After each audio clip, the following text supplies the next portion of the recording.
नमस्कार, स्वागत है आपका। मैं हूं संतोष कुमार पार्थ।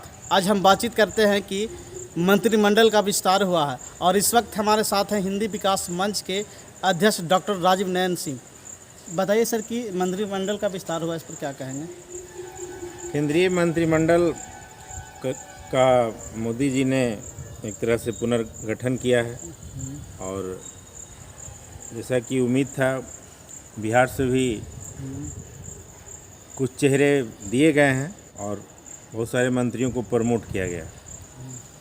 तो सबसे ज़्यादा बिहार में खुशी इस बात की हुई कि बहुत पहले से चला आ रहा था कि जदयू कोटे से मंत्रिमंडल में शामिल नहीं किए गए हैं, लेकिन जदयू का मांग था कि हमें समानुपातिक ढंग से, अगर मेरे पास सांसद ज़्यादा हैं तो मंत्री पद भी 2 या 3 मिलना चाहिए। लेकिन इसी बीच लोजपा का विभाजन हो गया और पारस गुट अलग हो गए, तो जितने भी सहयोगी दल थे सबको एक एक सीट ही, एक एक मंत्रिमंडल पद ही दिया गया। और उसमें से हमारे जदयू के राष्ट्रीय अध्यक्ष श्री रामचंद्र प्रसाद सिंह, जिनको कि शॉर्ट में RCP सिंह भी बोला जाता है, उनको केंद्रीय मंत्रिमंडल में एक महत्वपूर्ण विभाग स्टील इस्पात दिया गया। उनको स्टील इस्पात विभाग मिलने से बिहार में क्या लगता है कि फ़ायदा होगा? देखिए, स्टील अथॉरिटी ऑफ इंडिया एक बहुत बड़ा महकमा है और इसके पहले आप जानते हैं कि बोकारो में भी बहुत बड़ा स्टील प्लांट था जो झारखंड में चला गया। जब अविभाजित बिहार था तो वो भी हमारा ही अंग था। लेकिन इस्पात की ज़रूरतों को पूरा करने के लिए बिहार में भी स्टील प्रोसेसिंग यूनिट की आवश्यकता है और आशा है कि इस दिशा में हमारे नए मंत्री इस पर काम करेंगे। और अगर बिहार में स्टील प्लांट लगाया जाता है तो यहाँ के युवाओं को रोजगार के मौके मिलेंगे और इससे बिहार की युवा प्रतिभाओं को फ़ायदा होगा। बिहार में RCPC को मंत्रालय मिलने के बाद क्या लगता है कि बिहार के अंदर जहां उनके पक्ष पार्टी के लोग खुशी है, वहां विपक्ष के खेमा में क्या होगा? हाँ, विपक्ष वाले आरोप लगा रहे हैं।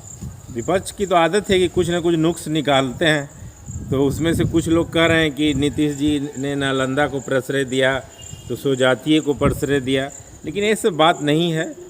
RCP सिंह काफ़ी पुराने नेता हैं और एक पहले ब्यूरोक्रेट थे, IAS ऑफिसर भी रह चुके हैं यूपी कैडर में 1984 बैच के, तो अनुभव है उनको। और जहाँ तक राजनीति की बात है तो काफ़ी दिनों से 10 साल से वो जदयू में विभिन्न प्रकोष्ठों को देख रहे हैं। जब राष्ट्रीय अध्यक्ष बने और उसके साथ ही वो संगठन को भी देखते हैं और संगठन में भी उन्होंने अच्छा बेहतरीन काम किया है। तो ये सब विपक्ष नुस्ख निकालने उसकी आदत है।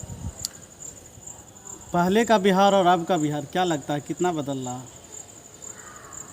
जहाँ तक मंत्रिमंडल के विस्तार की बात है तो इससे बदलाव से बिहार को ज़रूर फ़ायदा होगा। और पहले अब बिहार का प्रतिनिधित्व नहीं था, आज दिया गया है, तो इससे ज़रूर फ़ायदे होंगे। RK सिंह को, जो बिहार के आरा से सांसद हैं, उनको भी महत्वपूर्ण जिम्मेदारी दी गई है और पशुपति कुमार पारस को खाद्य और प्रसंस्करण मंत्रालय दिया गया है। तो ये सब मंत्री पूरे देश के लिए काम करेंगे और जब बिहार से हैं तो बिहार के लिए ज़रूर ये खास कुछ तवज्जो देंगे ही और इसका कहीं ना कहीं बिहार को ज़रूर फ़ायदा होगा। और आज तो बिहार विकास के रास्ते पर है। 15 साल पहले और आज के बिहार में बहुत अंतर है। गांव-गांव सड़कें हैं, खुशहाल लोग हैं, सिंचाई के लिए काम किया जा रहा है, हर खेत को पानी पहुंचाने का वायदा है और इस दिशा में भी काम किया जा रहा है।